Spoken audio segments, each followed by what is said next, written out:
And Mia, we'd have some breaking news just in the last few seconds as we were coming back on the air here onto our streaming platform. The U.S. Senate runoff is now officially over. The AP calling the race for Ken Paxton with only 48% of the vote in, but the AP calling it again. You see that check mark there. 62% of the vote at the moment for Ken Paxton. Cornyn at 38%. And you know, I was just thinking, I play this game with my kids when we're driving. We play I Spy. We would play that game right now on this map and say, I try to spy something red. It'd be very hard for them to try to find a red county on this map. Let's count them. You can count them on one hand almost. 1, 2, 3, 4, 5. Okay, 2 hands. 6 counties right now leaning in Cornyn's favor. That simply won't do it. Let's pop into one of those red counties. It's shaded pink. That's because the lead is not very large.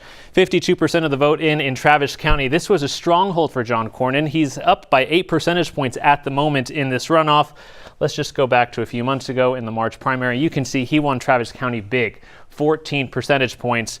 This small of a lead in Travis County tonight is why the AP is able to already call this race for Ken Paxton. So a major victory for Ken Paxton, for the Attorney General, embattled Attorney General.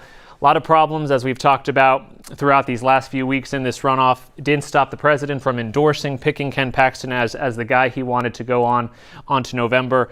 Democrats are probably really excited about what they are witnessing tonight. I showed you earlier in the evening, polling shows James Tallarico performs slightly better, at least at this point in polling, against a Ken Paxton. But again, those numbers will change as this now moves into the general election. Before we toss it back to you, Len and Mia, I do want to pop into the Attorney General's race. This is a very high-profile race nationwide. A lot of money being spent in recent days here by Chip Roy's folks trying to get these numbers up.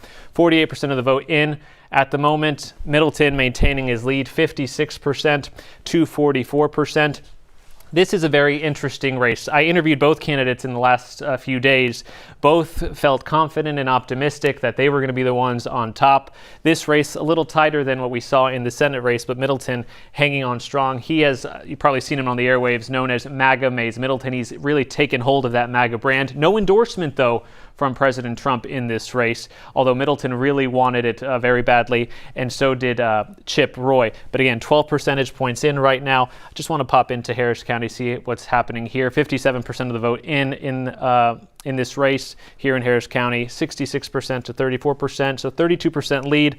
Let's just see how he did 3 months ago, and obviously he was doing a little worse back then. So Middleton building his lead in a county like Harris, that's a good sign for him as we continue to count votes in these races. But again, guys, the big breaking news, that Senate runoff that we've been watching for months now, the one that's been so highly spent, breaking records across the country after the Trump endorsement, it worked, and Attorney General Paxton will try to become Senator Paxton in November against James Tallarico.